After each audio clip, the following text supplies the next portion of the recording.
Hey guys, I'm Richard Newman, and it's finally here. We've got the iPhone 12 Pro Max to unbox today. And so, a couple things about this phone. It was delayed a little bit. I think it was delayed by about 2 weeks since the first ones came out. First, Apple did the 12 and the 12 Pro, and now they did the 12 mini and the 12 Pro Max a couple weeks later. And I'm not sure why that is. I'm not sure if it has anything to do with actual shortages. I think they actually want to spread out reviews because it's the first time that Apple has produced four phones and on one launch, right? I think Apple is kind of in uncharted territory there. Like they're trying to figure out how they can actually release four phones and still get that maximum media coverage that they're so used to. Right. Anyway, I buy my phones from Apple. That's one of the reasons I get excited about these phones is because these are the ones that I actually buy. Most companies just send me units and I review them and I send them back, normal thing. I actually buy these iPhones. I don't use them all year. I will probably use as my primary phone for the next 6 months or so. And that's another reason I get excited is because Apple only does flagships once a year. Most Android phone manufacturers do it twice a year. So, by the time like it's November now, by next May, 6 months from now, I'm gonna start feeling bored with this. I'm gonna be a full time Android user again, and then by the time September or October rolls around, I'll be back on ready to check out iPhones again. So first, you'll notice that the box is much smaller. So that's because there is no charging brick in the box. There's a cable, but no brick. Now, I'm not too mad about this. A lot of people are very upset because Apple charges a lot of money for phones. And to take pieces out, by the way, there are no headphones in the box either. But to take pieces out feels like a slight to customers. Now, the thing about the headphones, I don't remember the last time that I've used headphones that came in any box. And those lightning headphones, like I moved to Bluetooth headphones years ago. I've never used AirPods. I have them. I picked them up about a week ago. They were $99 on Amazon. And so I was like, maybe now's the time. But I have Bluetooth headphones, all kinds. And I have Huawei's Free Buds, Samsung's Galaxy Buds. I have tons of headphones. So I don't care about that. The charging brick is a little bit of a slight to customers. And here's the thing. Apple has shipped 5-watt chargers with iPhones forever, since the original iPhone. They started supporting fast charging with the iPhone 8/10. Remember, they came out the same year. And none of those devices actually came with fast chargers. So if you wanted fast charging, you had to go out and spend about $75 because remember that 5-watt charger was a USB Type A charger. So to get fast charging, you needed to buy a USB Type C to Lightning cable and you needed a Lightning power brick. And at the time you had to get a 29-watt one, which was really, I guess, for MacBooks. I don't even remember what that was built for. When the 11 Pro came out, or maybe it was the 10s, I don't remember. They actually started shipping with 18-watt chargers so you could get fast charging in the box. But the 11 still came with a 5-watt charger. So, the idea that you have chargers lying around is true, but you don't have the right charger lying around. So you're still going to want to go out and buy a charger. It's not about e-waste with this one. Maybe at some point. Like the thing is, I love the way that Apple packages this stuff. Look at the way that comes off. The thing is, so many companies, and Apple is not guilty of this because they've been using 18-watt charging since fast charging. Then before that was 5-watt. But so many companies with every generation of their product, they're jacking up the wattage in charging.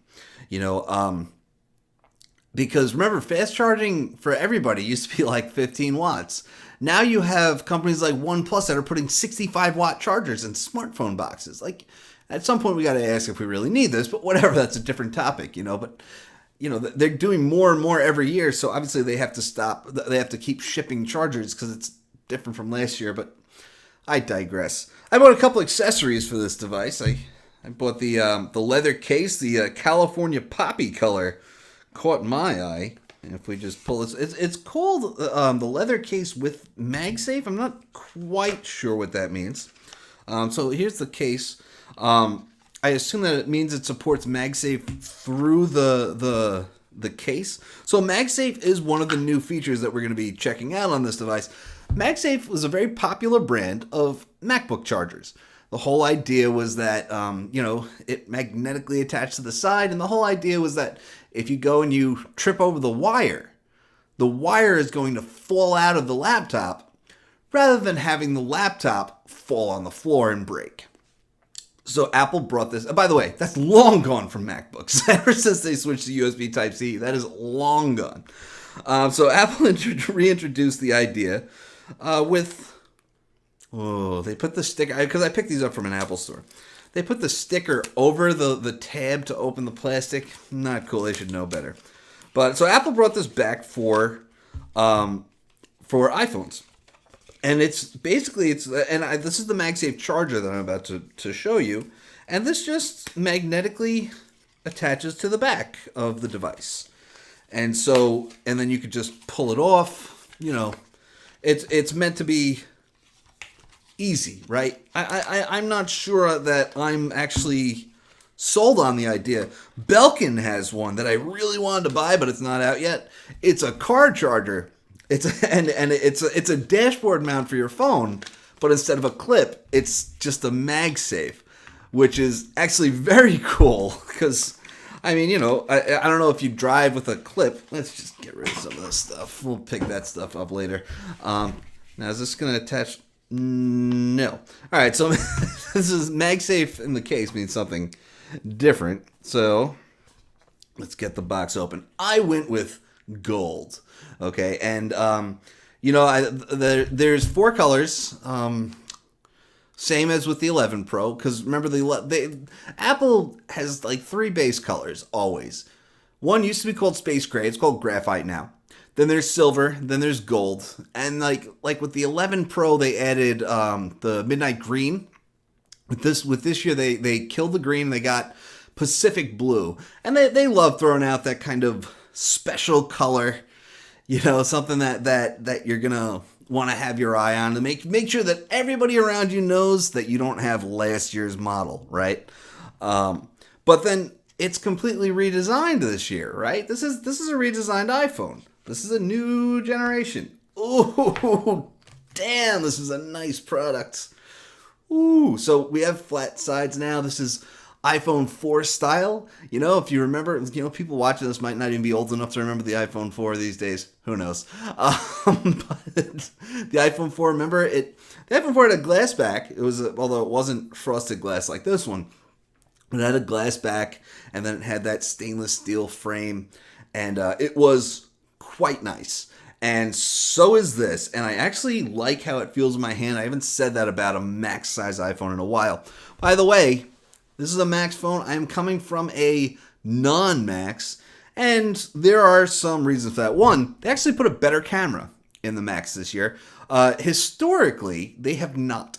The Max was just a bigger version of the smaller version. That's it. And that's still true for the 12 and the 12 mini.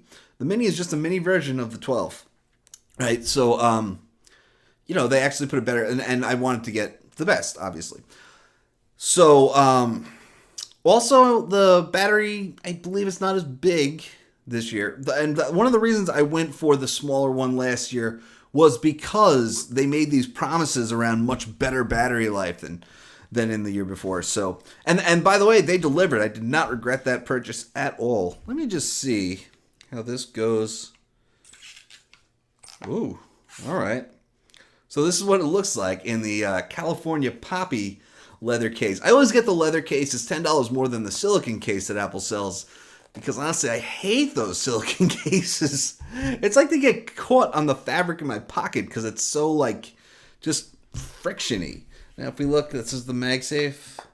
Okay, so you see how it just it attaches there, and then it just pulls off. By the way, that's a pretty strong grip.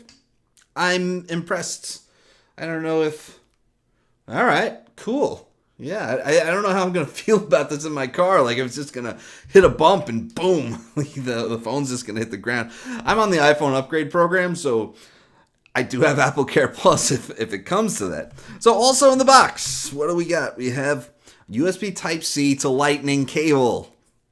Okay, and then we've got, what do we got? Stickers. We have one Apple sticker. They've cut down on that as well. And there is a SIM tool. So, like I said, no charger, no charging brick in the box, and it is USB Type C to Lightning. So, unless you buy a new iPhone every year, which I do, or unless you bought a fast charger previously, which I did, um, you're gonna need to buy a charging brick to use this cable, right? If you upgrade every 2 years, you do not have a USB Type-C power brick that came with your phone, right? It was always the 5-watt charger. So, just throwing that out there, you probably do need to buy a charging brick. So I'm going to go ahead and I'm going to boot this guy up, and we'll start with the iCloud backup process, and we'll be right back. But for you, it's just going to be like a split second. All right, so we've got this restoring from iCloud. It's been about 20 to 25 minutes since I walked away from you guys. I know it's just been a split second for you, like I apparently just said. But interestingly, this actually doesn't come with iOS 14.2 on it. And, before that happened, you could have had me praise Apple for how often their phones come fully updated, up to date. And that's not the case here. This actually came with iOS 14.1. So it actually required that I restore that I update the phone before I go and restore from an iCloud backup. So like I said, I got the gold one. And man, the gold, it really just, it pops, It's got that frosted glass back, which it isn't so different from before, but man, look at it's already got a lot of fingerprints around the sides. You can see it has that millimeter wave antenna right there, which is, necessary for millimeter wave. This is a 5G phone. That was a big feature of the new phone. There are lots of new features here, actually. It's got a bigger screen. It's 6.7 inches instead of 6.5 inches. It's redesigned. It's got that better camera. But one of those features is 5G. So what is 5G, right? Notice we do need a millimeter wave antenna. 5G is made up of different bands such as sub-6 and millimeter wave. Sub-6 is made up of low band and mid band. So T-Mobile, which I'm on, has low band, mid band, and millimeter wave, which not everybody has. Low band is great. The lower the band, the better it is at penetrating buildings and walls and getting to you wherever you are. So that's T-Mobile's nationwide network is 600 megahertz, the lowest band that there is. Now, the higher the frequency, the worse it is at penetrating buildings. So companies like Verizon are going to promote their millimeter waves that are getting multi-gigabit speeds. It's super fast, but you need to be in line of sight with the base station, right? It can't even penetrate a window or a wall or a leaf or a piece of paper. These things will just bounce right off. So that's why you need millimeter wave antennas on all sides, really. I don't see one over here, but really it has to be able to compensate for however you're holding your phone. So if you're holding it like this and you're covering this antenna on the side, there needs to be antennas on the front, the back, the top, the bottom, because it needs to be able to point at the base station that you see. Millimeter wave does not work indoors, so you're going to hear companies say things like, oh, you can download a whole season of Game of Thrones while you're waiting online for your flight. Well, guess what? There's no 5G indoors, and if they do put a 5G base station indoors, remember not to put your phone back in your pocket while it's downloading those seasons of Game of Thrones, because it doesn't work in your pocket either. So I don't really have to wait for this to restore before, for you to see it. The home screen is the home screen. That hasn't changed. That's one of the things about getting a new iPhone, is that people often complain that it doesn't feel like a new iPhone, because once you get past the new hardware features, the experience really is just the same, and it's going to be the same, and that's okay. We've come to expect that from years and years of iPhone upgrades. Certain things are on different sides though this time around, and if I put these next to each other, right? I don't know, it is about the same, right? The power button is over here. The nano SIM slot has moved. Because we have that antenna over there, so we have the SIM card slot over here. Traditional volume rocker, traditional switch to control notifications, which I love. It's one of my favorite iPhone features, is that you can do that to silence your notifications. The only Android manufacturer to mimic that is OnePlus, and I love OnePlus for it. So, it's a beautiful, beautiful device. I like the flat iPhone 4 style look. I think Apple really did a great job here. The camera housing, not very different, right? Just that glass, that square glass with rounded corners that you're not really sure why it exists, and the lenses obviously go above it. You can see there. So yeah, that's the design of the iPhone, and it looks great. It feels great too. I'm surprised it feels so great because typically flat phones, I feel like they don't feel so great. I feel like you do a little better with a curved back, but I really think Apple did a great job here. One thing that you will not find is a fingerprint sensor. Sadly enough, there's no fingerprint sensor on the new iPhones. I think that's a huge mistake on Apple's part. I think it's like, I was debating buying this phone because I actually tweeted it out like,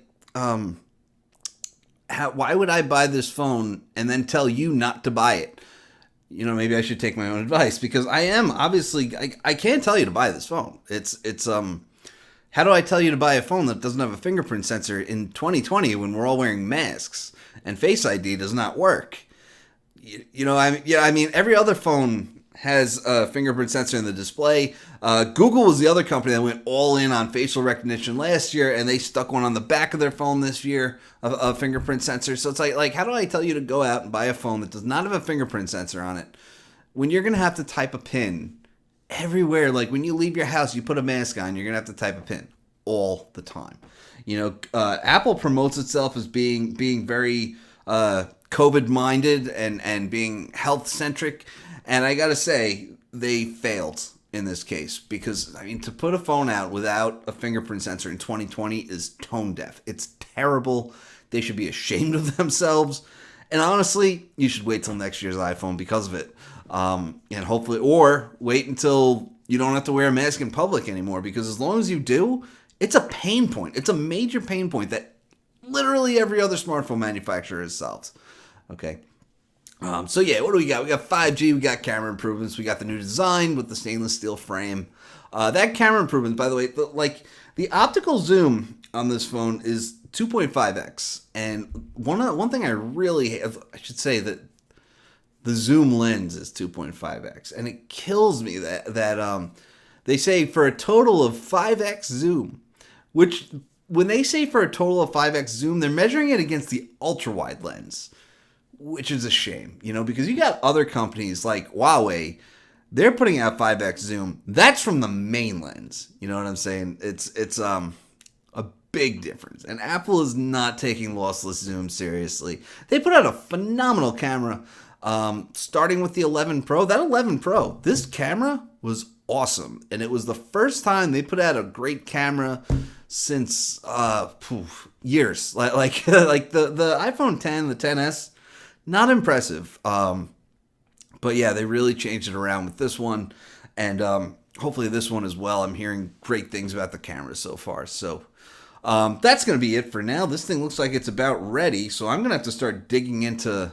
it's almost ready, I should say, because it's been a solid half hour since I said I was going to start it up. But, oh, by the way, we have the A14 Bionic processor, too. How can I miss that? That's obviously every year Apple has its own custom processor, and they're great processors. They are top of the line. They blow any Qualcomm Snapdragon or a Huawei Kirin processor out of the water. They're awesome. But, it's in the new iPad Air as well. I truly believe that's why the new iPad Air was delayed till October. They announced it in September. They released the new iPad, but not the iPad Air. And I truly believe that the only reason they delayed that iPad Air to October was because they didn't want people benchmarking it and saying, okay, we already know the new iPhone performance, But yeah, big performance gains again with the A14. You're going to see that year over year. Apple is putting its own custom chips in Macs now. If you followed along and you know, well, we're finally ready to go. Use this iPhone when sharing your location. Use. All right, so we're starting to download apps now. That's going to be going for a while. And so, pair watch with new iPhone. All right, stuff's starting to go off. Use that. Okay, so that's going now.